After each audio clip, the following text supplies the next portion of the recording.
Hello, hello, hello, and Hello, welcome. everybody, Well, to our new European English talking show. and the third one. Yeah, the third one in our series. Hopefully, going infinite numbers of episodes. Infinite Because numbers of episodes. Oh my if god. if we get to decide, we'll be doing this forever. Oh. Especially you, Kringlan, right? Yes, yes, I feel like I have an infinite amount of time. No Yeah. no problem. I wonder how many episodes we need to make to do an exact replica of another episode. Well, Simpsons did it. And what happens if you do so many that it just accidentally becomes a replica? And is what type of infinity is that? That's not really infinite, is it? I think you're being a This is bit too mathematical. philosophical right now. There is different types of infinity here that we need to understand. Anyway, um, Yeah, yes. you started from in my list from the down and up today. Oh, yeah. I Yeah, want to make it interesting for you to try. yeah, because No, we're gonna jump maybe here. everybody who knows anything about copyright has probably heard something about Disney suing somebody. Okay, we weren't starting with the Mickey Mouse story. No, Yeah, I switched back. You're right. Let's start Yeah. from the back. yeah, because everybody who knows anything about copyright has probably heard of Disney suing somebody over something, most likely making a copy out of Mickey Mouse or one of their most, one of the more familiar characters. And well, they have apparently found something that looks a lot like Mickey Mouse from Uppåkra in Sweden, which is to say it's interesting to say the least, because this would, I don't think it's going to have any impact at all. But if the law were, I don't know, honest, I don't think Disney could make very much copyright claims after this. But yeah, they're probably going to continue dominating the market because they got the millions and everybody else doesn't. Yes, let's just say it helps to be a huge company with infinite funds if you want to Yeah, be able to have the law on your side. yeah, But it is actually and surprisingly similar. yeah, it is very similar, to say the least. Yes. You want to go over to Spain? Yes, and I have a compliment here from the chat that I just wanna translate. It says, "God, that's a lot of tabs." Thank you, man. I'm trying. Yeah. And like I said, let's go over to Spain and talk about how a million people lost their job in the three first months of Corona. Start of April to the end of June, about a million people. That's insane. That is quite a lot of people, and not even close to what it looks like in other countries. But it's pretty massive.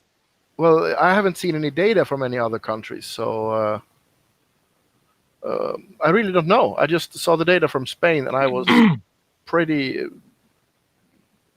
astounded. Yeah, I mean, US says there's around 40 million people unemployed. But then the question is if this is just a million people lose their jobs. So the question is, but it's so complicated because the unemployment rate that they try to calculate is not necessarily not really reflective of people that are actually unemployed at all today. Okay. Yeah, because a lot of people are selling their stuff via Wish and stuff like that. Yeah, and the other way around. It's typically Yeah, you have to be in some form of. I mean, here in Sweden, I guess you have to find a-kassa to be even counted in. Yeah, you have to be in yeah, some form of, yeah, yeah, government program to be counted at all. exactly. And it's the same thing when the Spains had their version of the UBI, which was not so much UBI as they marketed it, and yeah, that was just bad. Well, should we move into to the next country, the Iranian defense minister who moved back to Sweden? That's an interesting question, to say the least. Yes.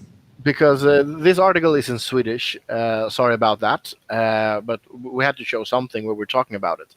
And if you can scroll down, I think you can see a picture of Najah al-Shamari, the former Iranian defense minister, who Isn't was that Iraqi. Iraqi. Very sorry. Thank you, Christian. Iraqi defense minister. And the funny thing is that whilst he was working for the Iraqi government, he was collecting beneficiary money in Sweden. And then when the Iraqi government now had to give up the power, he moved back to Sweden. And I believe we have started an investigation about this, but why? Why is he moving back to Sweden? Says here because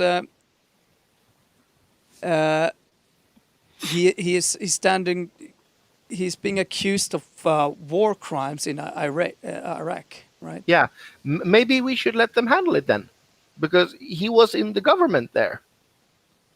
Or am I in the wrong here, Kringlan? Well, I honestly know way too little about this case. This is a case I have not studied at all, so I wouldn't feel confident in saying a lot. It's also one of these cases that it's so easy to say something about, and I'm sure it's going to be blown out of proportion if it hasn't already. Tends to be. But I mean, it's definitely weird that you can be living in another country and claiming some sort of social security in another country. I don't really. There is problems here, clearly. Yeah, there's so many flags, and whilst we are talking about people who actually need help, this man does not seem to me that somebody who can't handle himself. I mean, seriously. Yeah, well, let's just leave that. There's too many questions, too many red flags, too many everything. Let's go over to our positive news, also from a Swedish article about our the mayor of Prague. Because we do have a pirate mayor in Prague who to say the least, he stands up for something. The Swedish translated headline would be Mayor of Prague won't be charmed by China. I haven't seen any gifts. And to complete the quote, it's I haven't seen any gifts, only sales, because he claims that a lot of these gifts that China has been awarded from all over the world, they're saying, oh, China brings this, China brings that. He claims that China is selling the breathing masks. China is selling all those kinds of things. And we do know from last or earlier reports that he has been receiving death threats from China. Yeah, that's not very nice, China. Stop that, please. I mean, like we've been covering this on and off for a while. I mean, it's kind of specifically probably the trade deal that they are now starting to do with Iran, which is interesting because it's they are the only power that could really challenge the dollar, right? Yeah. In form of actually becoming So and that kind of block is growing. And I mean, I can understand why Europe would be generally afraid of that as well. You know, we have, traditionally a super strong alliance with the U.S. and that type of foreign policy, CIA, etc. That sort of world geopolitical interest, similar geopolitical interest. Now, I'm not sure. I mean, it's a little bit what I kind of react against a little bit, and this kind of reminds me because it's the same thing as the general tone of the Swedish newspapers here seems to be that it's not gifts, right? That there is some form of weird, trade or some form of bribe, and that seems to be the general truth. Now, the thing is, you can say this about anything that's given. Oh, yeah, this is not really a gift. They're just doing this because they have some ulterior weird motive, right? Or some ulterior motive. But it's also a little bit symptomatic of, I would say, also our own inability to see our own foreign policy from another country's perspective. But it is going to become interesting And I hope that we can lift the questions of, how, the geopolitical issues that we have, specifically with rising nationalism on all parts, and what this actually can mean, and how we can come to avoid warmongering at the same time. But it is good, and there's a lot of people who do not dare to stand up either way. Either whether it is regarding things that EU does, or whether it's criticizing China or whatever it can be. Yeah. And agreed. Should we talk about our last news before we enter the ring with Mr. Engström? Yes, I'm behind a paywall, but I think you can see the headline. Weirdly enough, I am not behind the paywall, and I do not subscribe to New York Times. I think I've hit my limit. The Lund University, Lund is in Sweden. Sorry for making a lot of news in Swedish today, but it was pretty hard to find any news today. But the Lund University in Sweden has completed the first trial of a blood test that can tell if somebody has Alzheimer's 20 years before any kind of symptoms, which is amazing. And it really is amazing because 20 years before anybody has the disease, which means that you can put medicine and countermeasures in advance really, really, really soon, really early, which is going to hinder the disease. So this is pretty cool. But like one of them said, they still have to complete second trials. So it's still a few years away, but it's looking good. It's looking good. Perhaps in time for us. Yeah. And speaking of Alzheimer's, Christian Engström, are you with us? Yes, I am. Yes. Welcome, our most senior pirate today. Thank you very much. We just had a comment here from one of our chat who asked, why are you taking up Swedish news? I came for pirate history, because that is what we are going to talk about. Because you were one of the founding members of the Pirate Party, or what happened at the early ages? Where did it all start?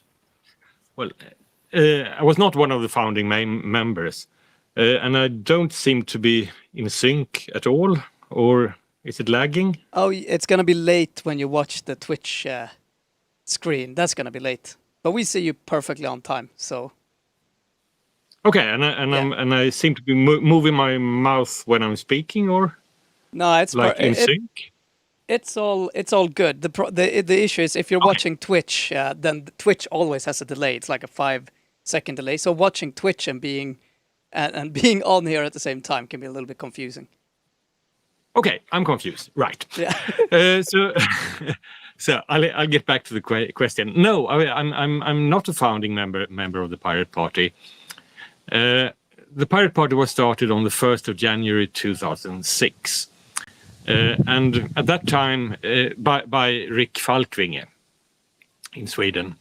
At that time I was completely unaware of it. I was on holiday with my family somewhere, and the Pirate Party started in Sweden. Then I came back from that holiday around the 10th of January something, and as it happened, we came in through the door, and then switched on the television, more or less the first thing we did. And then after just a minute or two, the television set said, blah, blah, blah, the newly formed Pirate Party. And at that time, simply from hearing the name, I knew exactly what the Pirate Party was about, what the agenda was. And I knew that I simply had to get involved in it. And yeah, that's what happened. So... I'm not a founding member, but I do have membership number 5. So I was in on it pretty early. Number 5. What is it today? No, he still has number 5. No. I mean, are we up? Is it actually a linear count? That's pretty cool. Yeah. I have, it's a linear count, yes. I have number 14,000 something. I think not sure, but I think the last time I checked was I have number 14,000. Yeah. So he's an old soul in the pirate movement. I would like to contradict that. My soul is young. It's the rest of me that's. Yeah, well, I can attest to that. And I mean, So, to be honest, this is still only. I mean, we're looking at 14 years. Yeah. So, 14 years, yes. So, I mean, it's still a very, and I think a lot of people, you know, when I talk about it, you know, and when you talk with people about it, specifically in Sweden, because it's been around here obviously a little bit longer, but it's still a very young movement, you know, and you know, the whole pirate ideology is still being formed. It's very young, looking at historical, you know, similar movements. That's true. I mean, for 14 years, that's a long time. But in politics, everything takes a very, very long time. So you have to have that perspective and remember that political change is always slow. Yeah. At least good political change. Yeah. I mean, bad things can happen overnight. Well, socialism is pretty much on the agenda right now, and I just made a quick Google. The Communist Manifesto was written by Karl Marx and Friedrich Engels in 1848, who expressing what they termed scientific socialism. So they've got a bit more than 100 years on us. Yeah, and I mean, much longer. And I mean, liberalism, conservatism, and these kind of basic ideas are so much older. So, in those perspectives, clearly. Yes, if that is true. If you start counting from the 1st of January 2006. On the other hand, I would argue that the ideas behind the Pirate Party are in fact older than that. When the Pirate Party started, for the first, I think, like 3 or 4 days, the party program was very simple indeed. It was abolish all forms of intellectual property,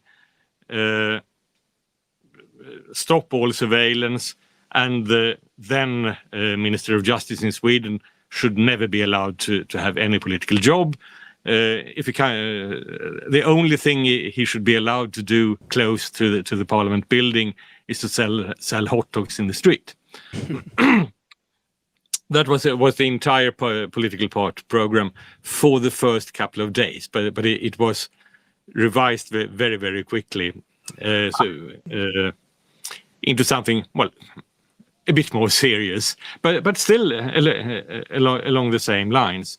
We modified our stance on copyright to say that, we accept copyright for commercial purposes. Non-commercial copying should always be free. I mean, this was when file sharing was very hot. So that was a core demand. But we said we're prepared to accept copyright for commercial purposes if they scale back the protection times. Right now, if this fantastic show that we're making now, for instance, will be covered by copyright for as long as any of us lives plus 70 years, which is like very, very long. And the same for music, same for books. The Pirate Party suggests perhaps 5 years would be a more appropriate time. So it's okay. That's what we want to do with copyright. When it comes to patents, we still want to abolish it, as we did on day one. Trademarks, which is also a form of intellectual property. We say that trademarks, they're basically okay. They're basically about protecting the consumer. If I buy a can of soda and it says Coca-Cola on the can, I know where I can complain if I'm unhappy. But I also know where I could get more if I like the product. So it's about protecting the consumer. As long as, there are some companies that are trying to extend trademark rights in unhealthy directions, etc. And we're opposed to that, but the basis is sound. So abolish patents, reform copyright, and scale it back a lot. And keep trademarks, but beware of abuse from big companies. So that was kind of the core, right? Core. It still is very much, but that was really the core that was founded just a few days. Then could you kind of refine that really fast? Those first few days.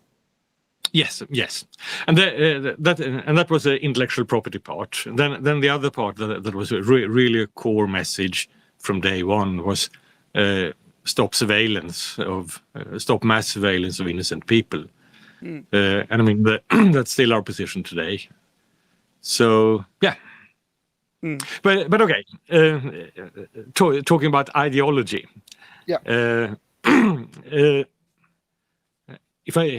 This may become a very, very short episode if I'm losing my voice, and Let's just hope not. Have but something to drink. we'll see. I would argue that the philosophical basis for the Pirate Party is in fact the ideas that were behind the Enlightenment in the 1700s. We like knowledge. We think that sharing knowledge, publishing openly, is a very good thing. It's a good thing for mankind. We really cherish freedom of speech. We believe that people will do fantastic things if they can work together and if they're allowed to do it with a minimum interference from, hostile actors. So in that way, I could argue if I wanted to, and I do think I want to, that our ideology actually predates socialism, for instance, which is from the 1800s, and liberalism from the 1800s, with the Enlightenment Party, I would say, from tracing our roots back to the 1700s at least. But I suppose most of them could also argue that you could probably draw a line from the Enlightenment into a lot of the political philosophies that exists today. At least a lot of them seems to be, obviously, because those are some of the first democracies, right? You really start thinking about, wait, if there's no king, what sort of guiding principles can we have, and how do we work with that? So, but I mean, definitely. Yeah, fair enough. You do have a valid point. I mean, all modern ideologies wouldn't be around if it hadn't been for the Enlightenment. I agree. So I mean, in that way, it's true. But I think the pirate ideology, as we express it today, and as it was formulated in 2006, is sort of pure Enlightenment, much more than liberalism or socialism, where they added lots of other stuff. In a way, we're going back to basics and saying, hey, these are really important things in a society, and they've sort of been forgotten by the other parties because they've been interested in so many other things. I just kind of Otto, is it okay if I derail a little bit, because I'm also interested. I'm just waiting with my question. Yeah, okay. So, Mr. Derailer. Yeah, I'm gonna derail a little bit, because as far as I can, I mean, this became quite huge right away. I mean, it got a lot of publicity, a lot of members. What happened there in this kind of first period? Because it must have been, it must have been quite the ride. It was quite a ride. I mean. It's been a fantastic experience, the Pirate Party. So unlikely, and so yeah, really great experience. So yes, in 2006, what happened was the 1st of January. What Rick Falkvinge did was he put up a very, very simple, very ugly website explaining this very, very short party program, and then in one chat room somewhere he dropped the remark anonymously that, it looks like the Pirate Party has started up, and gave the address. And then he sort of went to bed and woke up the next morning seeing that he had like I think 1 million hits or something overnight on that page. And then I realized, I mean, he started it sort of as a joke, half seriously, half jokingly. But then, he got loads of hits. In the first 48 hours, he got 2 million hits in total. And then he said to himself, well, okay, maybe it isn't a joke after all. Maybe there is some interest in this. And that,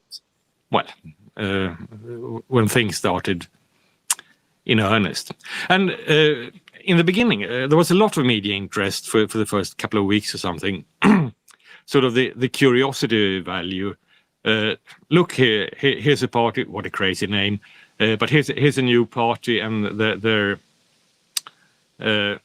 very much on about the internet. They think it's important. Perhaps they have something to say. But even if they don't, they do have a funny name. That was sort of the coverage we got, which was great. Because I mean, coverage is really what drives politics. Unfortunately, it's mainstream media is the most important factor in politics. Still. Yeah, and it's weird how it's almost have become even more so with internet. I feel, you know, you can find all sorts of information, and today you can actually find information, which, you know, like if you go back, you know, to 20 years ago, that's all you had. Whatever they said, that's what you would get. I mean, today I can find information, but it's a lot of work, and it's not a lot of people who are really prepared to go out and find out, you know, what is really going on here. Exactly, and I think that's a very interesting point that sort of underlines that the Pirate Party were right. I mean, nowadays there's lots and lots of discussion about fake news. Is this fake? Is this correct? Is it accurate or not? 20 years or 30 years ago, there wasn't, because it's not that everybody actually slavishly believed everything that was in the papers. It was simply you didn't have access to any other information anyway. So I mean, even if you, could doubt some of the things you read, you wouldn't have any other information, so you couldn't make very much about it. And I think that's an incredible improvement, the way it is today compared to the way it was 20 years ago. There is much more discussion, there is much more disagreement, but there are there's so much more information and so many more actual facts. So I think things are better now than they were in the olden days before internet.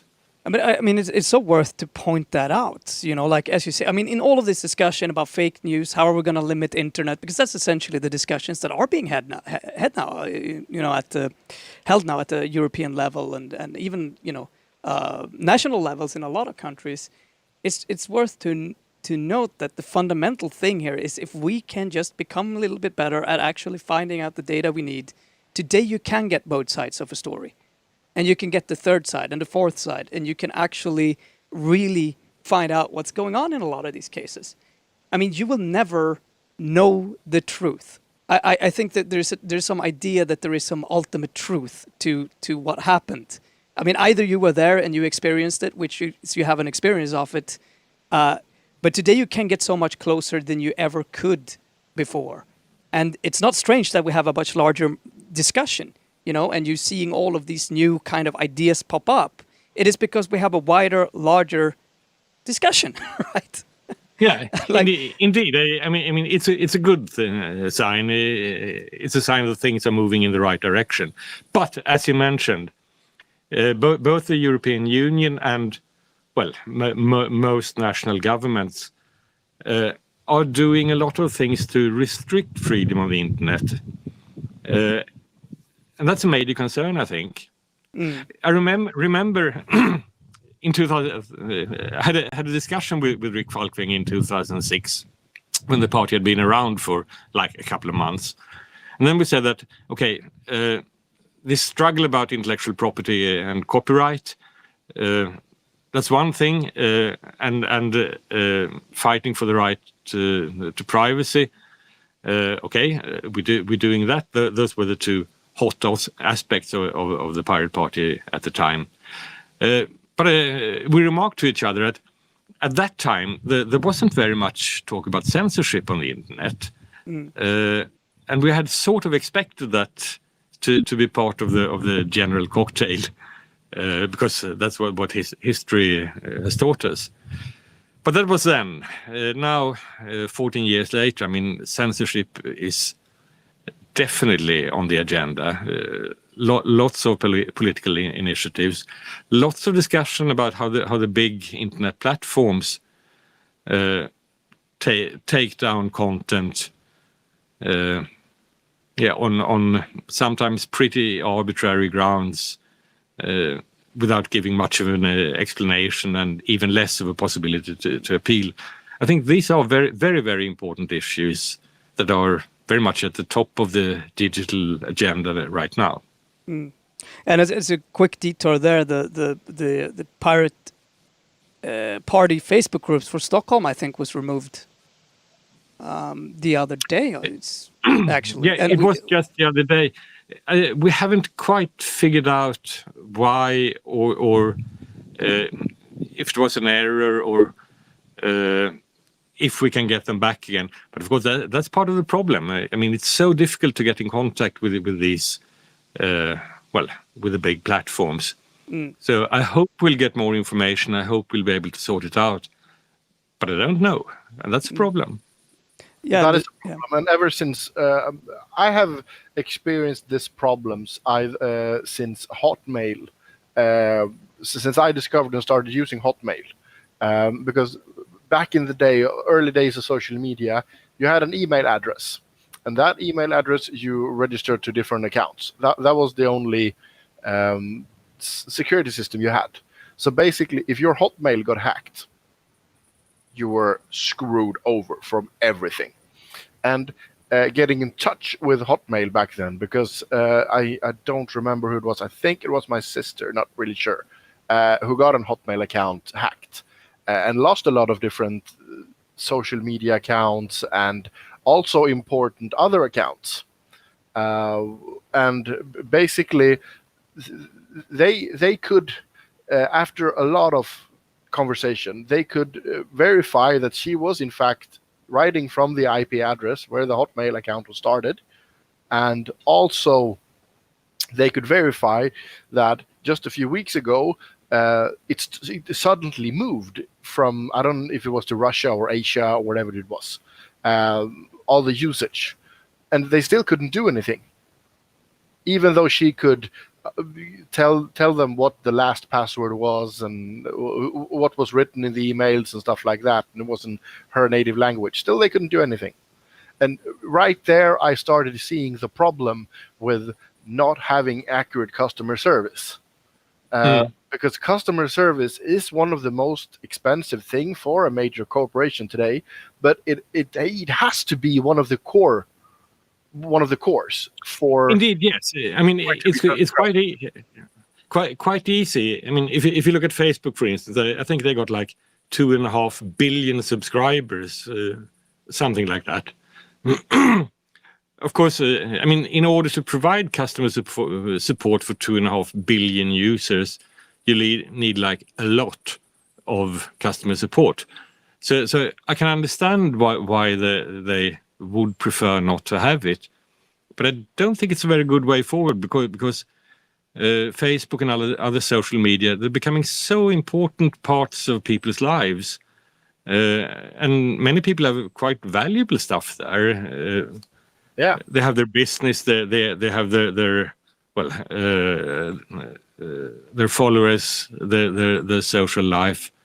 So that's something that the big tech giants really need to look into. But that's okay. That's the problem when a private company like Facebook takes down your page.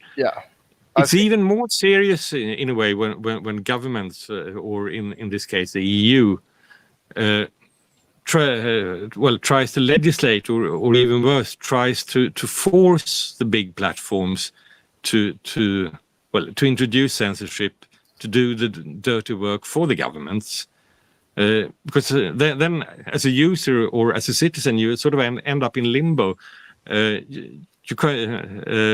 you think that they've censored you erroneously, you can't really get in touch with a big company, and you can't go through the courts or either, because the courts will just say no, we're not involved. They're a private company. They do what they want.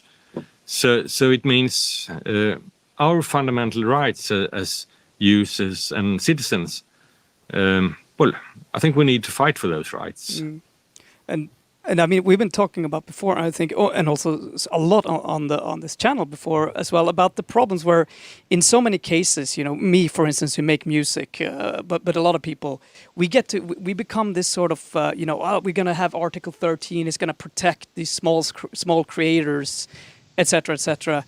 And I know that the only thing you're doing is now I'm going to have to pay some company to make sure that I can give you my music for free.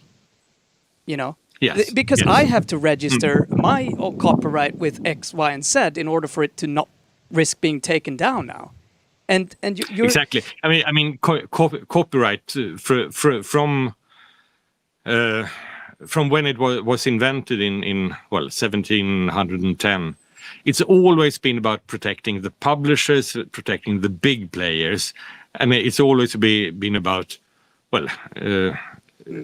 screwing both artists and audiences as much as you can, and providing benefits for the big guys and for the middlemen. I just think it frustrates me so much in that type of discussion. And talking about these big companies, also the governments, where you're having these suggestions. I'm not sure if that's a part of Article 30, but I know that one of these things is that the EU and member states should have specific ways into talking to Facebook, right, where they can communicate very, very fast to them, request certain information. Big platforms. You're getting this super entrancement. These big companies get the benefits that we give them. Like it's what we talked about before as well. Google were lobbying both for and against Article 13. I mean, these big companies, they don't care. Actually, they may publicly be against. But in terms of making sure they are the only platform that we can turn to, a lot of these laws are turning them into this sort of, complete unicorns, and is completely destroying any form of attempt to an open market and possibility to compete. Indeed. I mean, much of the criticism of the EU copyright directive, when was it, like 2 years ago or something, when it was adopted, unfortunately, was I mean, big companies can whatever the legislation is, big companies can always find a way around it and find a way to live with it. But small companies, startups, don't have a legal department of 100 lawyers that you perhaps will need in order to start something. That's a problem. You're harming innovation. You're harming the future, even if the current big players find ways around it. So then the effect just becomes it sort of reinforces the very, very strong market position that the big players have today, which is quite contrary to what anybody would want, really. I mean, competition is a good thing. That's what makes things better. And it's especially important when it comes to things like freedom of speech, that big companies, a small number of big companies don't get too much influence over what we're allowed to say or not in our society. That is a very good point. And did you have anything last before I derail you, Kringle? No, you can rail. Yeah, go ahead and rail everything, I guess. Because we have been live for almost an hour now, and I would like to start about my most interesting subject for Christian. What's it like to be the new kid on the block? Because in 2004, right, you were elected to the European Parliament as the first ever pirate MEP. 2009, yes. 2009. Yes, I was. So what happened was the party was started in 2006. Our ambition in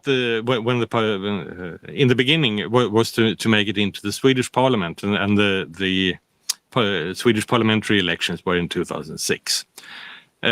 We didn't do that. We got 0.7%, which is far from the 4% that you need to get into the Swedish Parliament, but not a bad showing for a party that existed less than 9 months on the election day.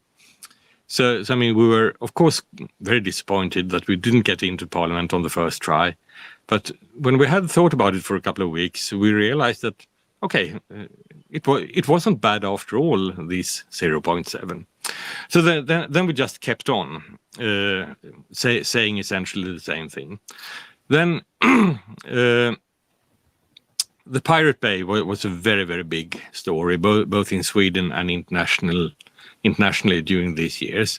There was a raid on the server hall of the Pirate Bay, and the case was a lot of legal things. Then also in 2008. The government wanted to pass a surveillance law in Sweden called the FRA law. FRA is the government spying agency. And this law was specifically to give them the right to spy on ordinary citizens on the internet.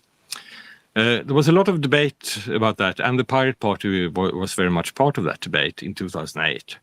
And then in the beginning of 2009, there was a trial against against 3 people from the Pirate Bay. Very, very big trial. Lots and lots of media attention. And the Pirate Party, we managed to get part of that attention as well. And the timing was perfect because in May 2009 there were the European elections, and then we got 7% and got a seat in the European Parliament. That was a spectacular success, really. And I was on the top of the list, so I was a pirate who got to travel to Brussels. And yes, that was a fascinating experience. I stayed there for 5 years. The terms in the European Parliament are 5 years, and it's like a different planet. If you haven't been there, you can't really understand what it's like. Very, very stimulating, very fun, very interesting, but really weird. Yeah, but for us normal, the mortal ones, basically, I know what happens up until the election day. You get registered by your party. You get put on the list. People can vote for you. You get a shitload of emails from other possible MEPs that want to collaborate before you're even voted, and you are added to lists and stuff like that. So basically, what you're going to be prepared for, first of all, if you ever enter an election, use a throwaway email, for God's sake. There's so many people I've had to block after just going off for elections. It was so much insane. But then, in difference to me, at the election night, you actually got voted. What happened? Almost by second. I mean, of course, you probably celebrated that evening. But what happened was we were in a place in the Stockholm Technical University. We were there, and everybody was watching the television. In Sweden, the polling stations close at 8:00 in the evening. So, like 1 minute past 8 or something, they announced the preliminary result of the European elections. And when they said the Pirate Party 7%, there was a roar, an absolute roar, because we were obviously so very, very, very happy. And then from that minute, like 1 minute past 8, until 1:30 in the evening, in the night, I was giving interviews constantly. There were so many journalists there, both Swedish and international. All of them wanted an interview. So I stood there talking constantly to journalists. For 5 solid hours. Then I was up on stage saying, giving a small speech, just looking very, very happy for a couple of minutes. But the rest of the time, giving interviews all the time. Then I got home, took an hour or two to get to sleep, because obviously I was really high on adrenaline at the time. So I slept 1 hour. Then at like 5 o'clock in the morning or something, there was a taxi waiting for me outside my home to take me to the first morning television studio. There was a journalist from another news outlet in Sweden who was waiting for me in the taxi to follow me to the television studio to see what my day was.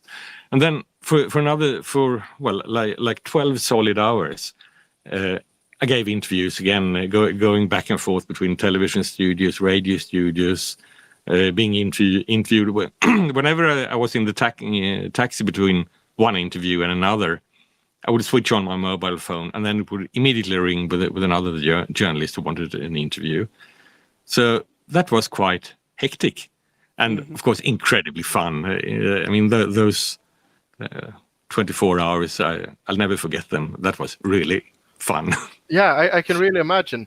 But one thing I didn't imagine when I first heard these stories. By the way, a lot of people should know that Christian is one of the reasons I became a pirate in Sweden. So I know him in a lot, so I've heard these stories a few times. I'm asking them for you guys. But one of the things I have, when you hear these stories, when did you start doing politics? Because politics for me is writing bills, collecting opinions, and stuff like that. How long did it take for you to like get an invitation to go to the parliament or stuff like that? Because that was actually one of the worst fears I had.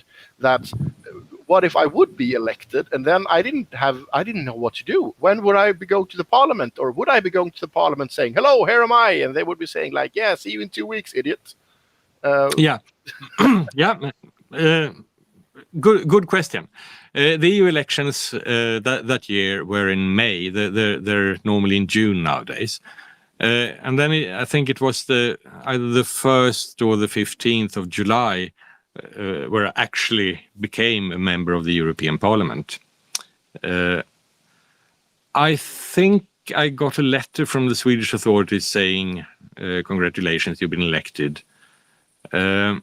I don't remember. I mean, there must have been some information from the European Parliament saying, "Hello, welcome, please come to us." But anyway, even before the Pirate Party started, I had been an activist on EU issues, or in particular one EU directive on software patents. So I knew people who were in Brussels who knew things about how things work in EU. So I went down there. I got introduced to the right people, to the people from the political group that I would eventually join, etc. So, and then you sign in. There's a procedure in the European Parliament. You get your badge and everything like that. But I did have help with the practical things. I got some. When I arrived in Brussels the first time, I actually met one of the outgoing Swedish MEPs, the members of the European Parliament, who'd served on the previous term but not gotten re-elected.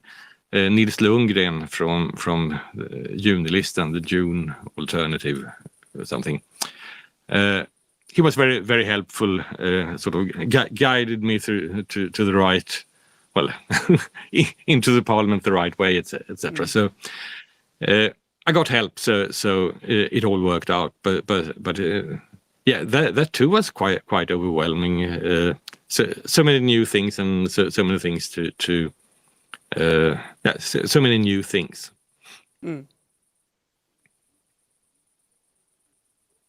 Well, Otto, are you there?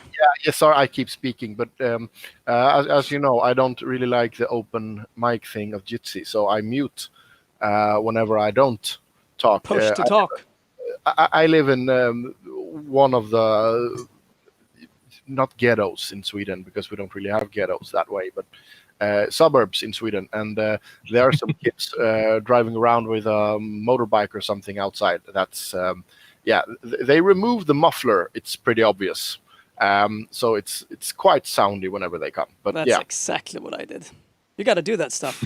Moppe. You need to. Sweden have a special law about motorbikes for kids, where you can quite easily make them go faster if you really want to. Yeah, it's the mopeds in Sweden. That's a whole different question. I've also been to the parliament a couple of times, not as an MEP, obviously, but I've been there on visits, and I've been visiting to Mikuláš and the Pirates and all that. And like you said, it is a quite overwhelming feeling. And not only to go to Brussels is quite a different country from at least Sweden. The parliament area is quite different from the rest of Brussels as well. Because basically what it is that you come from this small Southern European town feeling, and then it's sort of you're entering a big city within the city. It's almost like if you've ever been to New York and walked on Manhattan, you can get the same feeling in some areas, because those buildings are, pardon my French, fucking huge. And it's like you don't just walk around the block, you take a cab everywhere. And when you enter the parliament, it's sort of like an airplane security. Which is and do the MEPs go through that every day? Yes, but that's one of the things that was different being in Brussels as an MEP compared to being an ordinary Swede. I mean, Sweden is very non-hierarchical, pretty flat everywhere. And my background was from a small company, which of course was also very flat. In Brussels politics, it's incredibly hierarchical. And when you're a member of the European Parliament, at least in the Parliament building, you're sort of you're not quite a god, but sort of. At least in that direction. Outside the Parliament building, of course, there are other people in Brussels who are much more powerful, but still, that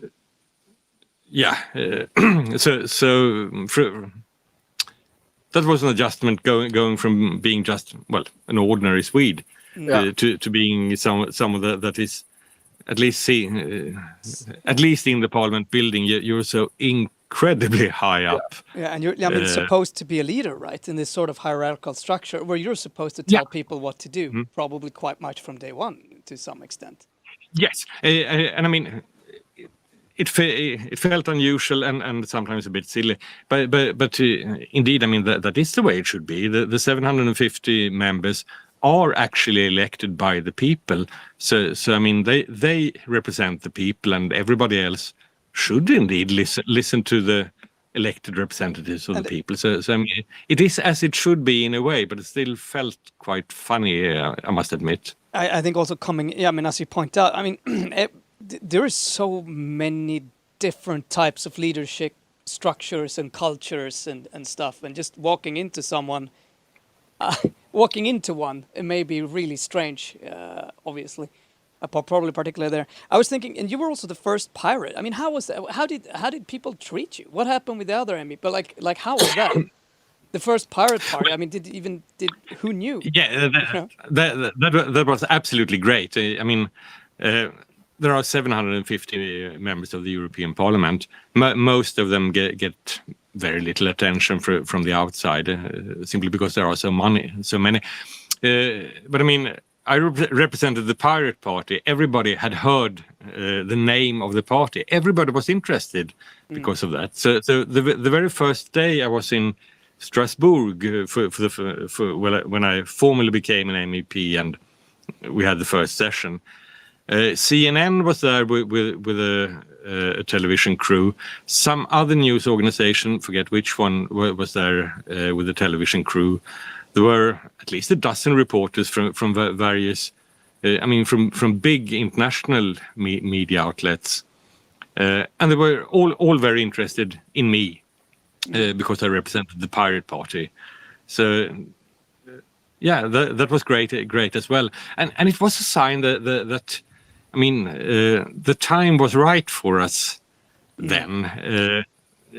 It was it was the funny name, but it was also that we were indeed seen as a new party that had something new and interesting to say, that wanted to bring up other aspects of politics than most other parties. So there was genuine political interest as well, and not just the curiosity value. Yeah, no, I mean, as we often, I mean, it's become more clear and more important than ever for piratism to really form and become one of those ideologies that isn't really right or left in a traditional way, but goes forward. But I mean, just that sort of digital, those core tenets you would talked about, just those, that sort of, we need to keep some form of digital freedom and digital democracy and expand democracy, transparency up and privacy down. Exactly. I mean, I'm not saying that these are the only interesting political issues, because they aren't. Obviously, there are so many other issues, but I do think that first, these are very important issues because it's sort of the foundation for democracy. If we don't have freedom of speech, if we don't have the right to, share both culture and information, if we don't have the right to privacy, then we get a very bad society. 1984, whatever dystopia you prefer. I mean, we could move in that direction. So it is important, and also these issues. I mean, very few other parties are particularly interested or particularly knowledgeable about these issues. I mean, it's not in their self-interest, right? I mean, that's kind of the thing. Well, if you're a big established party, it starts to become less and less important for you, I would say. And it's also like you talked about before, a little bit this, when you have the big government and national interest, political interest, state interests, kind of combining, it's really only, those activists and the individuals and that fundamental importance for us when we're voting to put people in place who understand that politicians are meant to serve us and who keep them to their promises and who keep the media honest and who pushes for this sort of separation of power and these sort of core fundamental values. You're quite right, but to be honest, I don't really think it's so much a conspiracy from the old parties or anything like that. I think it's a lack of interest. I mean, they at the time in 2009, definitely, and I would say still today, they sort of see the internet as a toy. They think, it's a toy. The kids love it. But perhaps we grown-ups should regulate it. They don't see it as a fundamental piece of infrastructure that enables free speech and enables democracy. And they should look at it like that, because the internet isn't just a toy. Perhaps it was in 1993, perhaps it was a toy. But it certainly isn't now, and it's time for other parties and other politicians to realize that the internet has grown up, and now, the traditional parties have to as well. Yeah, I mean, and I mean, it's really good that you say that you say that too, because I mean, to some degree, it comes down to what we as voters are interested in, and I would, coming back to Sweden, I see now that a lot of people wake up politically, to the importance of being a little bบmore knowledgeable about things, or at least taking part on a couple of questions, understanding a couple of questions, and being critical, beyond what the media pushes to you, or beyond trying to learn things.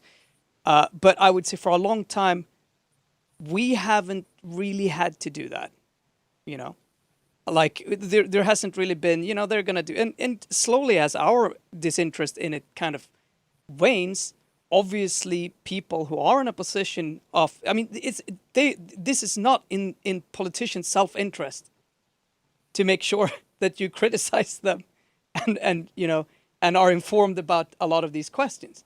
It's not necessarily in the interest of anyone but you, right? And I feel that's like it's such a fundament, and it's so good to have seen and been able to follow the Pirate Party here, because it's been a core tenet. It's a core tenet, this democracy kind of tenet of the party, and a lot of other parties just don't really seem to even mention it. Sometimes it's like it comes, you know, afar in the beautiful speech section.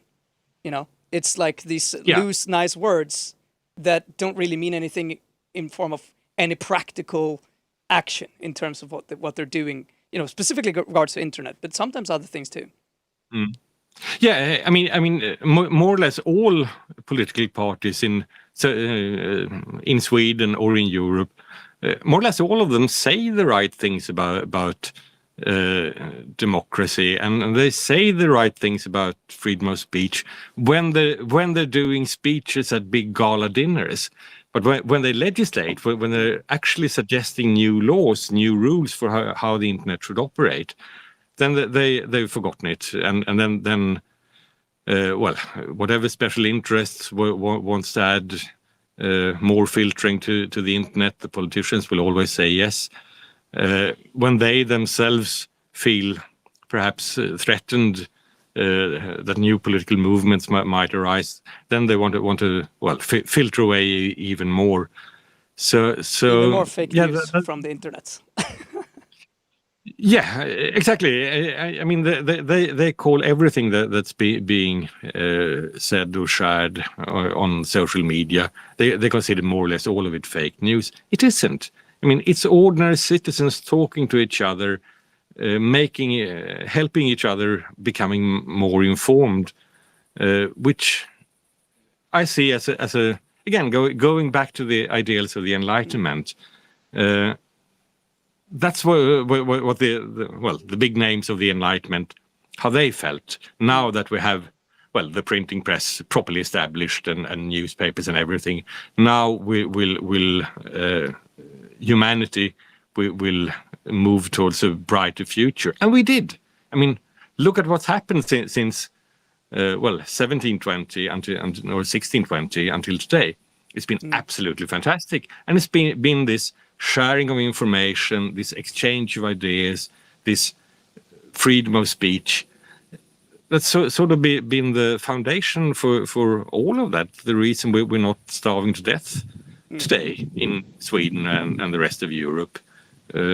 Much of it, but unfortunately, most of the established political parties seem to have forgotten how important these fundamental rights actually are, and that's what I see as the sort of the reason for existing for the Pirate Party is to remind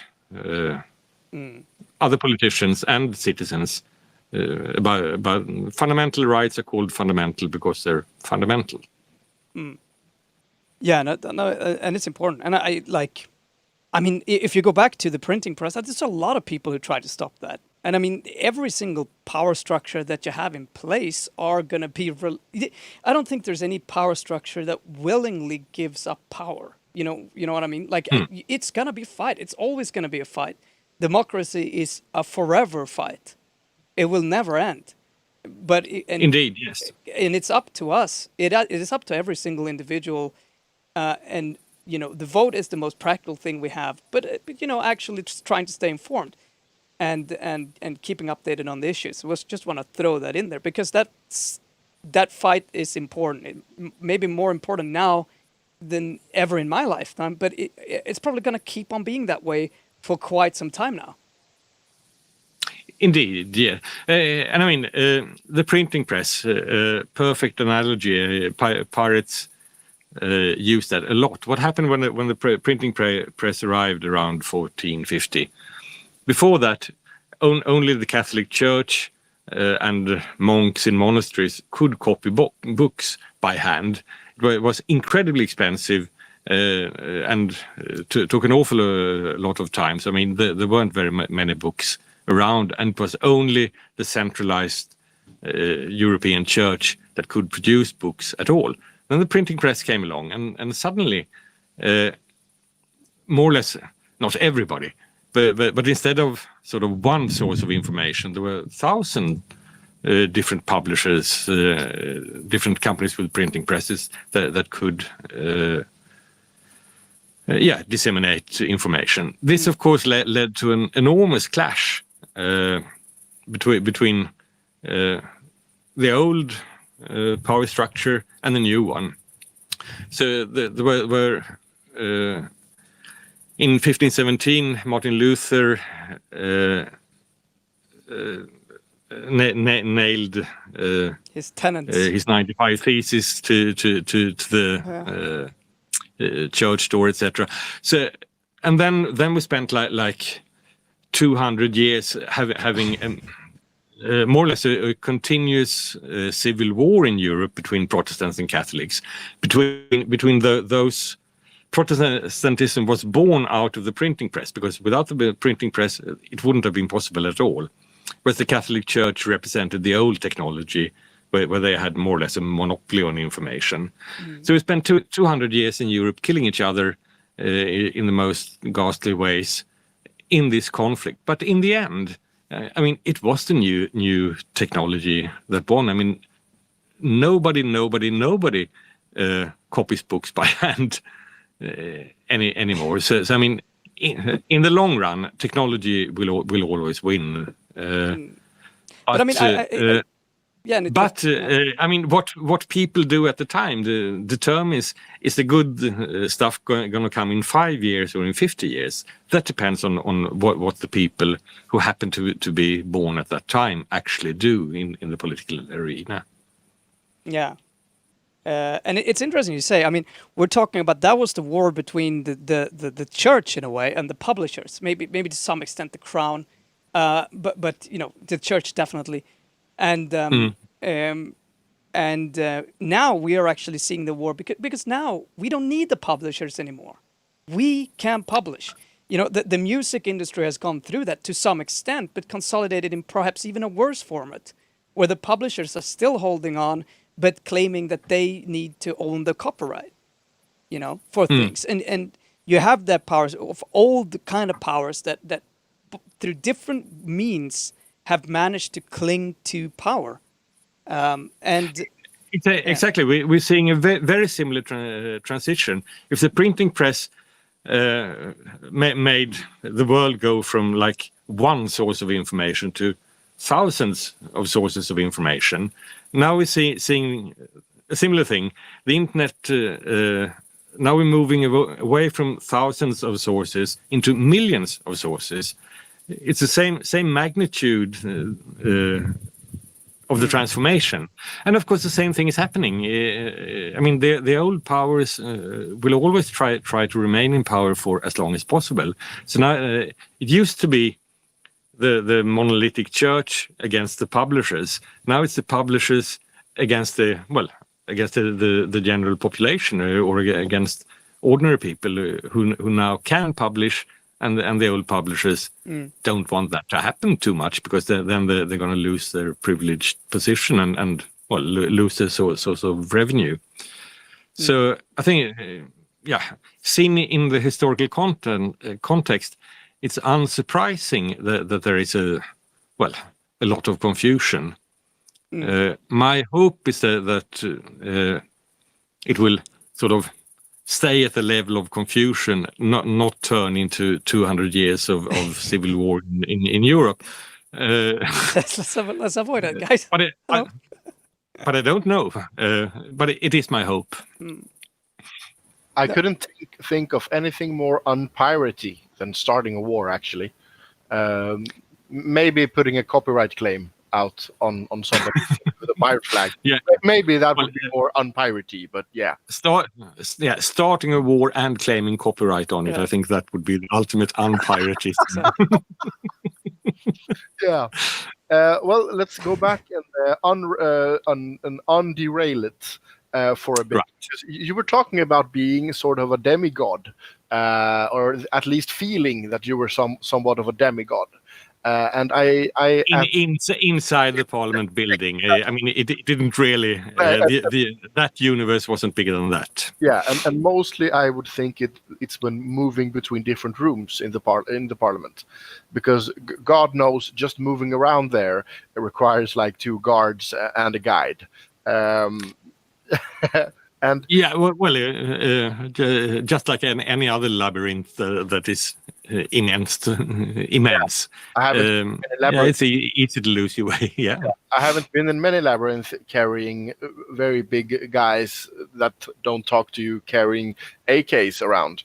But yeah, or actually I think it was ARs, but doesn't matter. The question I was thinking about was actually that how much of a demigod are you actually? Because news has just reached us that, for an example, our German MEP, Patrick Breyer, is the second most influential pirate when it comes to, I think it was digital questions, which is very good for the pirate movement. And congratulations to Patrick, really well done.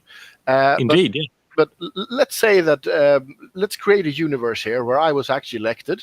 I was confused as ever, and let's also say that Mob wasn't there to guide me right. But I had an idea. I wanted to, let's just throw it in there. I wanted to legalize cannabis all over EU by EU law. How would I do it? You couldn't. The good when you're a member of the European Parliament, I mean, the good news and the thing that makes the job really, really interesting is that it actually matters a lot what you as a person do. I mean, all members vote. I mean, everybody does that, but then you're just pushing buttons. But in the European Parliament, you can really make a difference if you focus on some areas. Then colleagues will know that okay, that member is knowledgeable about these things. And then you can really do good things. So the pirates that are sitting in the European Parliament this term are showing, like Julia Reda, who sat the last term. And when me and later one colleague from Sweden, Amelia Andersdotter, for various reasons, I sat the entire parliamentary term. She got to join after half the term, when the Lisbon Treaty went into force and Sweden got 2 extra seats. Yeah. So. But our experience, both of us had this experience that yes, if you're focused on some issues, then you really, really can make a difference. And the Pirate Party, I mean, the Swedish Pirate Party, when me and later Amelia were the only pirates in the parliament, I'm quite sure that we managed to stop an international agreement called ACTA that would have meant even stricter copyright enforcement and some other bad things. Since I saw the process from the inside, I'm confident that if the Swedish Pirate Party hadn't been there, the decision would have gone in the other direction, and the ACTA agreement would have gone through. Now, as it were, it didn't, and we won that vote and managed to stop it. That was an absolutely spectacular success. And it happened because, like I said, as a member, if you focus on something, you really can do things. And like you were saying, the pirates that are sitting in the European Parliament today, from Germany and from the Czech Republic, are showing the very same thing. You can make a difference by being a pirate, which means that you will know a lot about the pirate issues and focus on those, and then you can achieve things. Yeah, but I mean, I'd like to go back to my question because I really can't believe the answer. And I mean, I was creating a universe here where everything were going in according to what I wanted to, because all these votes that are made where people are voting, is it impossible for me as a single MEP to get a legislation up there? Yeah, it is. So like I said, the good news is you can make a difference as an individual member. The bad news is individual members don't have the right of initiative. The parliament as a whole does not have the right of initiative. So you can only vote on things that the Commission, when it comes to legislation, it's always the European Commission that comes up with a proposal for the legislation. Then you can make amendments and change that legislation, and that's what most of the actual work you do, the day-to-day work is in the European Parliament, is focused on amendments. Can we get a majority for this amendment? Should we draft an amendment saying this or that, etc.? It's amendments. That's what you do. But to suggest new legislation, it only can come from the European Commission. So you, Otto, when you get elected to the European Parliament in 2024, you won't be able to initiate cannabis legislation, and also even if you make a lot of friends within the Commission and suggest to them that they should introduce cannabis legislation, they can't either, because it's part of the treaties that the EU only has the right to decide about things that the member states have explicitly said that this should be decided by the EU. So it's part of the treaties, these policy areas, that's the EU, like for instance copyright, that's decided by the EU, not by the member states. But other things, and indeed most other things, are still being decided by the member states. And drug policy is one of the things that's on the member state level. So Otto needs to come to me, Statsminister Kringlan, by that time and be, please, Kringlan, could you help me? I'll be like, yes, okay. when it comes to legislating cannabis, which of course is a Pirate Party issue, and I myself, now after I left the parliament, I'm an activist on legalizing cannabis. Most of it will have to be done in Sweden. There are a few things you can do on the EU level. I mean, the European Parliament can adopt resolutions recommending member states to do sensible things. The EU has it has a small bureau for collecting statistics about drug use, etc. And there are some things you can do, but most of it, when it comes to drug policy reform, has to be done on the national level. Yeah, okay. That actually does answer my question, but I'm still a bit dumbfounded because, that was insane. Wow. And to all of viewers, it seems that Twitch has a bit of an issue right now. I've been checking into on other channels as well. They seem to be having the same issue. So it's a Twitch issue. We're sorry about that. Maybe they're trying to conform with the earn it. Who knows? Yeah. Conspiracy at on here. Like I wrote before, it's everybody has the problem, not just us. Yeah, try to reload and stuff like that. Maybe clear your cache while you're at it. Why not do some stuff like that? And I have no errors on my end, so the upload is fine. Yeah. It could be, whatever. It's something. Yeah, it's something, and we can't do anything about it. We're sorry about it. And thanks for all the shares, I'm going to say. Because there's been a hailstorm of shares. I believe it's from the cooperation we're doing with the Pirates of Europe, the Pirate Party European Pirate Party. Thank you, and the Facebook page, because they are transmitting these episodes that we're doing in English, and hopefully we can get all the other European pirate countries to share it as well, and they will be most likely to also most appreciate it if they would be engaged and help us with the show as well, because we really want to make it more of a media channel for pirates and all pirates, because we really need a news source that or media source that talks about pirate issues, because nobody else does. So I mean, we were just talking about it, like I think up to a certain point you can complain about not getting press. after that today, I mean, and also given the opportunities that we have, just start it yourself. Yeah, we have to be the. So when we do have the elections in 2024, hopefully I will be elected into the Swedish government by 2020. So I won't be going into the elections of 2024. But hopefully we can be a real channel for our MEPs and the people who want to be MEPs to have somewhere to talk. Not just to voters, but to each other, and discuss issues and hate on non-pirates, because it's fun, a lot of fun. Hate on non-pirate. Yeah, but I think that sort of transparency, you know, it's easy to forget the sort of the incredible. I mean, what I see. I mean, of course, there's been a lot of setbacks, but it's an incredible success story. You know, there's 4 MEPs. Like you said, there are real things that the Pirate Party has achieved that are important things.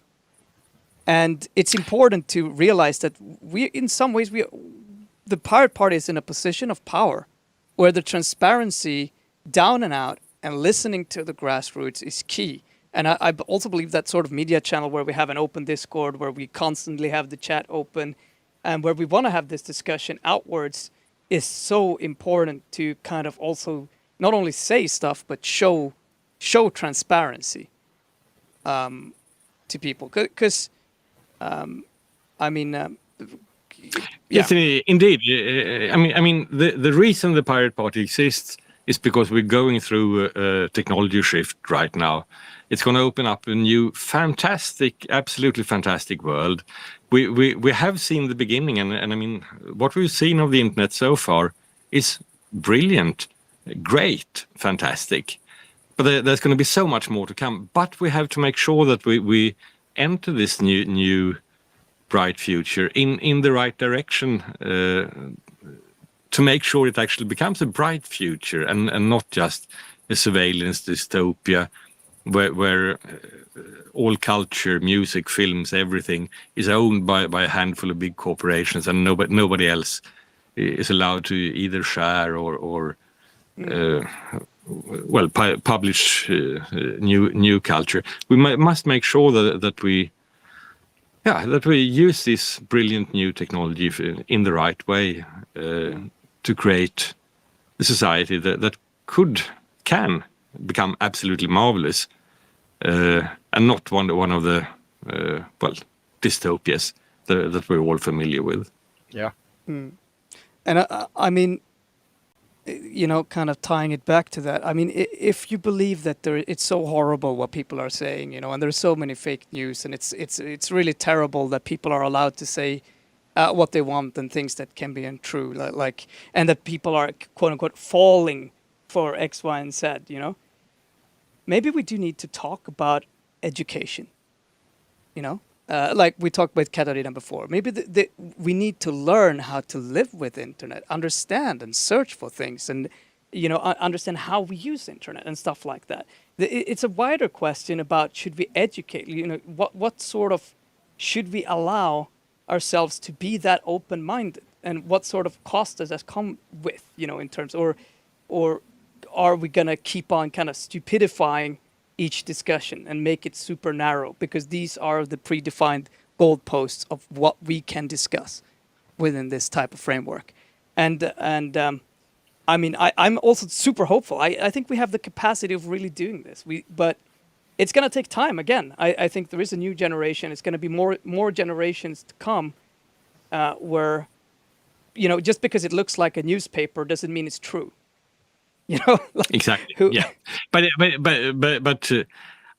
I think young people understand that already, because I mean, now the internet's been around for more than 25 years. Young people grew up with it. They know this. I think the big problem is that most politicians are of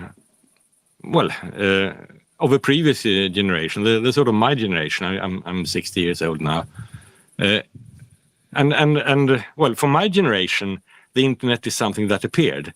I think my generation probably has a lot more difficulties with handling the fact that we have so much more information than young people today, because I mean, for them it's natural.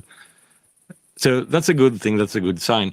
But having said that, it is people my age that have most of the power in the world right now. So yeah, we mustn't let the last dinosaurs destroy too much of this new technology and the new opportunities. Well said. Here. Yeah, exactly. Were those like good concluding remarks, or? Yeah, Yeah. no, I mean, I'm actually speechless from that last one. I mean, I was like, okay, I had stuff to say. It all went away now. But I have been looking. It seems that Twitch is fixed now because I don't see the buffering errors anymore. And just like we always say, we are live from 1900 plus 2 GMT, and we don't have an ending. We don't decide beforehand when the conversation ends. That is almost always up to our guest, or as long as we can keep it interesting. So just like you've been on the Swedish part, you just tell us when you feel that, we're going towards the end, or whenever you get tired, or whenever your voice dies, and we'll try to sum it up. But I do want to go back to talking a bit about the individual situation in the European Parliament, because there is one issue that almost always get brought up by anti-EU speakers, because God knows there's a few, at least in Sweden, that doesn't really like this idea of the European Union. And that issue is the fact that you don't pay taxes or something when you work for the Parliament. Could you maybe elaborate and tell us why and how it actually works? Yeah. If you're employed by the EU, you don't pay any national income tax. You pay an EU tax, which is very little, like 5 or 10%. That's for people employed by the EU, and for members of the European Parliament the same, except if you're a Swedish member of the European Parliament. Then there's a special law regulating that. Then you pay ordinary Swedish taxes. So I mean, first you pay the EU tax, and then that's deductible from your normal Swedish taxes. But you do pay normal Swedish taxes as a member. But if you're employed by the EU, you hardly pay any income tax at all. Something like 5-10%, if I remember it correctly. So only the Swedish MEPs pay normal Swedish taxes. Yeah. I'm going to say this in Spanish. ¿Qué? It's that way. That's not an EU decision. That's a Swedish decision, because it was felt in Sweden, and quite rightly so, that it's completely unreasonable that the elected members don't, hardly pay any taxes at all. I think other countries should, perhaps would want to consider if they want to make the same thing. But as far as I know, it's only Sweden that has made this special law for its MEPs. You're so well paid anyway, so you can afford to pay Swedish taxes. I mean, really, it's not. I mean, that was not the thing that I was thinking about when I first heard it. My general thoughts would this would be the only institution in the world where I can actually see it fit, or in Europa, that you wouldn't pay any taxes, because let's say you compare a Swedish MEP towards where do they have very low? I think Latvia has pretty low taxes. Not really sure, but let's say, for an example, that Latvia has lower tax. Then technically, MEP from Latvia would be making more money than an MEP in Sweden. Yeah, another possibility would be to have EU taxes, but raise them to something that's at least similar to the tax rates that everybody else has to pay. Yeah, but the money being because going back to the EU, and then they take a tax from it. It seems just really illogical for me. in a way, but I mean, people working for the Swedish government pay in Sweden. They pay the same Swedish taxes as everybody else. So anyway, it's not something that you will be able to influence as a member of the European Parliament, because it's decided by, well, somebody else, somewhere else. That I can understand. I just wanted to explain that part, because it is a pretty interesting part, actually, because I've never heard of it anywhere else, that you get a different tax selection. But I can also see that it would be a major difference for a Swedish MEP then to move down to Brussels and work, instead of living in Sweden and going down to Brussels to vote, for an example, and a lot of stuff like that. But I don't know exactly the rules for taxes, etc. All members of the European Parliament, I mean, you're supposed to live in your own country and go back and forth every week, and that's what I did. That's what almost everybody does. I think actually that's a good thing, because if you live in Brussels permanently, then you're only surrounded by other politicians and lobbyists, and they all feel that the solution to any problem is to move more power to Brussels. I think it's a good thing that at least the elected members actually do go back to their own country every week, to, well, sort of keep in touch with reality a little bit, at least. Yeah. No, I completely agree with you that there. And being in the digital area, I don't really see the I can't really see why we have so much power down in Brussels, when we could just as easily move most of the MEPs back to Sweden and work like this. We have video meetings. So, sort of. I mean, obviously. For the votes, just pushing a button. I mean, fine, you can do that digitally from home, but I mean, the day-to-day work in the European Parliament, it's talking to other people.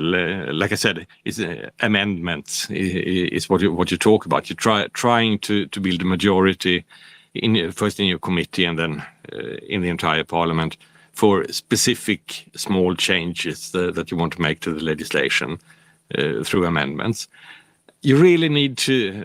I mean, it's very talk intensive, so to speak. I think you really need to be in the same place a lot of the time for that actually to work. So, I mean, yes, some things could. There are savings to be made. I mean, they could stop moving to Strasbourg once every month. Would save a lot of money. But I think the process, as it works in Brussels, is that you talk to other people, and it wouldn't be quite the same if you didn't meet in person, I think. So I'm sort of defending that part of the system. Coming from the younger generation, I would most definitely say that I, at least, have met a lot more people. I've had a lot better conversations and more constructive conversations online rather than in person. But yeah, that's a personal issue for me as well. So I'm not going to say that everything applies better just because it applies better to me. But like you said, there are pros and cons to all solutions. Just as you mentioned, the Strasbourg issue is a lot greater for me, I think. And I've heard other people talking a lot about it because, like you said, they're moving once a month to Strasbourg. Yeah, for 1 week to do the formal votes, and then everybody goes back to Brussels again. The cost for this is I don't know, a couple of billion euros a year. It's absolutely pointless. The only reason is the pride of France. Because Strasbourg is in France. France wants to feel that, yes, we have the European Parliament on our soil. That's very, very important to them. this is also a good example of something that you can't actually change as a member of the European Parliament, because in order to change this, all the member states have to agree unanimously, and France is going to be very, very difficult to convince. So in the European Parliament, every parliamentary term, they adopt a resolution saying, let's stop this Strasbourg idiotic thing. Let's just be in Brussels. But it doesn't matter what the European Parliament thinks. That's being decided, by the member states, and they have to be unanimous. I mean, sooner or later, they will stop the Strasbourg circus. But it's going to take a long time, and it's going to take some skilled diplomacy to convince the French to give up the pride in having the European Parliament in Strasbourg. Also, it could come from some new ideas. I mean, the French municipalities have had some real great success with pirates. Yeah. If there's any... the minute we get a pirate majority in the French National Assembly, then I think things are really going to start happening. Yes. A lot will happen for France on that issue at all, because like I usually say, try to compare the amount of tech companies in France to basically any other country, and you're going to be surprised. Yeah. Okay. Let's not do too much France bashing. Look at Europe as a whole instead. I mean, we have very, very few large tech companies in the IT sector in Europe. Most of them are either in the US or in China. Why is that? Well, I think one of the reasons is the EU. The EU is so keen to regulate everything as early as possible, before you actually know what should be regulated and how you should do it. I think that could be a reason why Europe is lagging quite a lot when it comes to having big IT companies.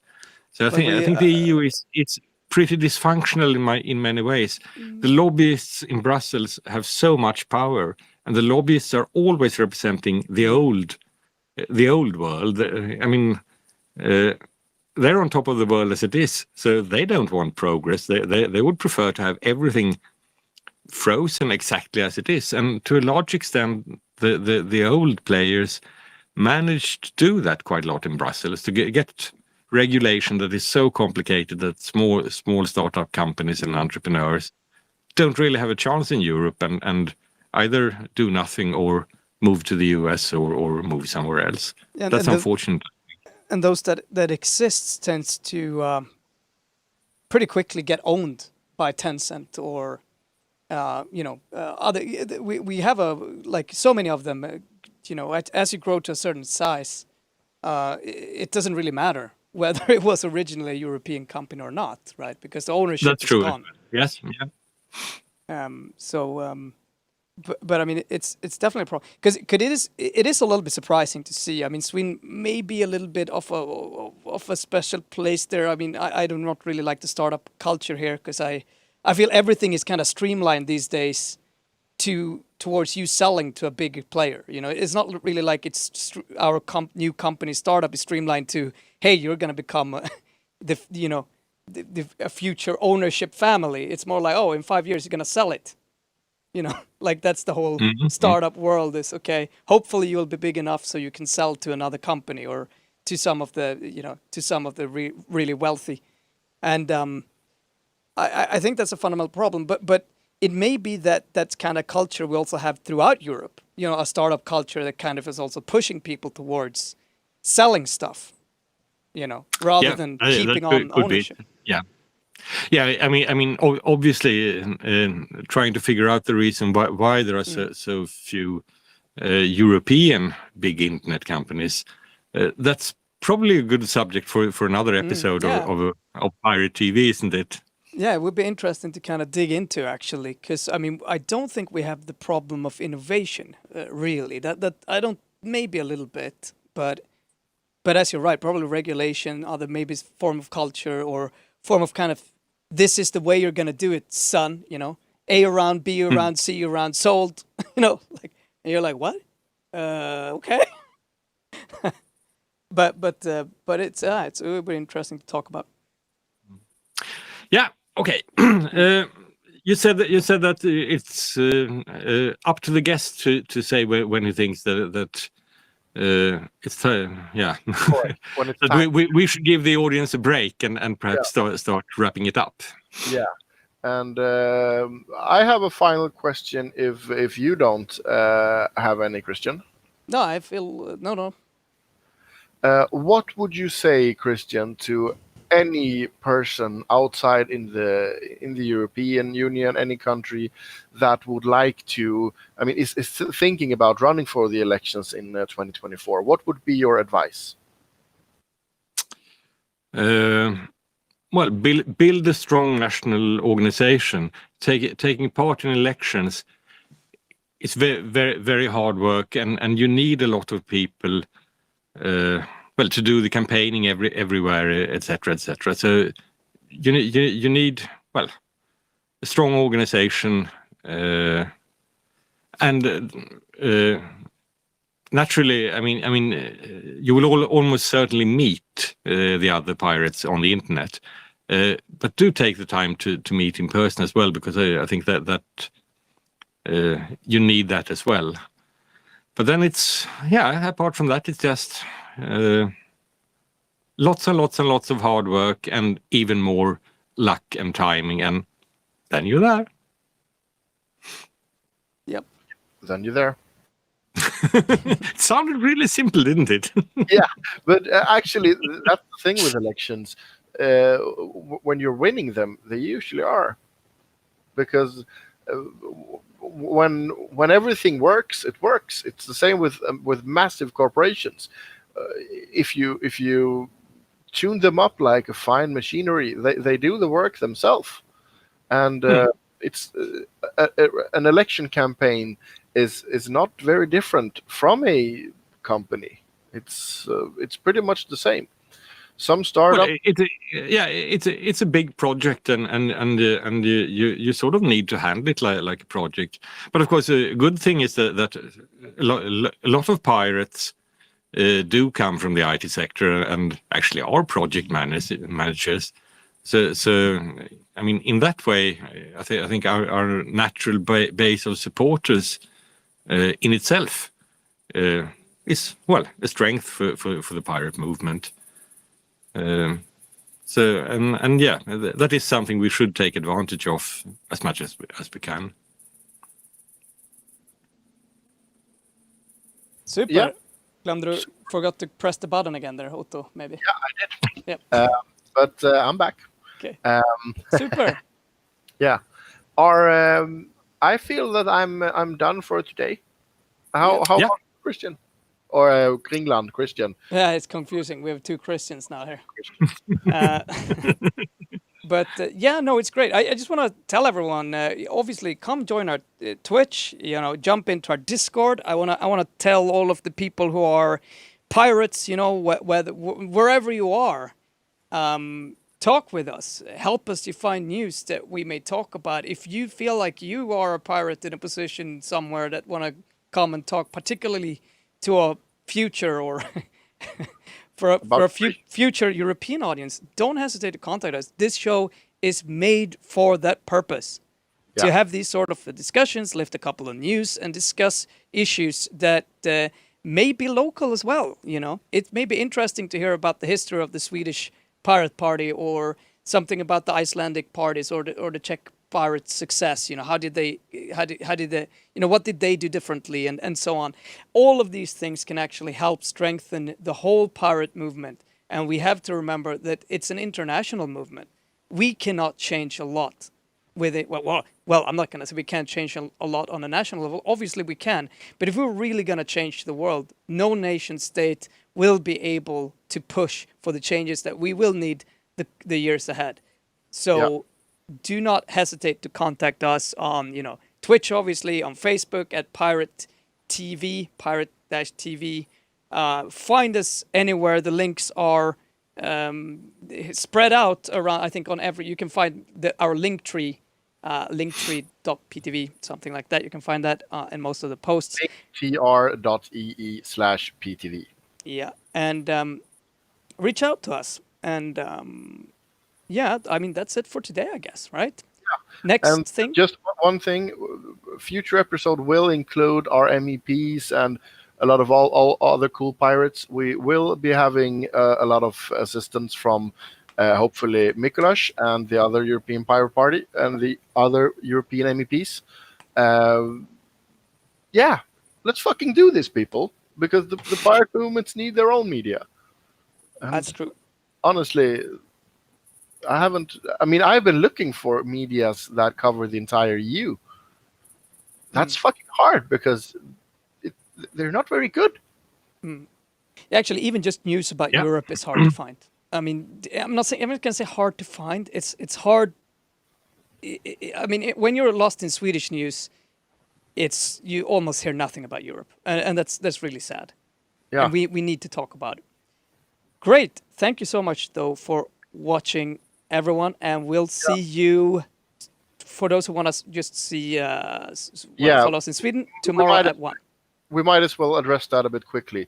This is like we asked the European Pirates to write a Swedish-born channel, and this is currently our only English stream. So if anybody of you tunes in on weekdays, that's not Wednesday, or on Saturday, we will be most likely speaking a lot of Swedish. If there are a couple of persons who's joining that's speaking English in the chat, most of all we'll communicate to you guys in English, and if everybody else that's included in the conversation is comfortable, most Swedes speak English. Everyone but Otto will not have a problem with that. Yeah, and Anlinde. Me and Anlinde, holy shit. By the way, right. Minister can't speak English. Yeah, now said it. Well, we'll talk to you guys next week in English. Otherwise, the rest of you we'll see tomorrow in Swedish. Yep. Yeah. Okay. Bye. Bye, everybody.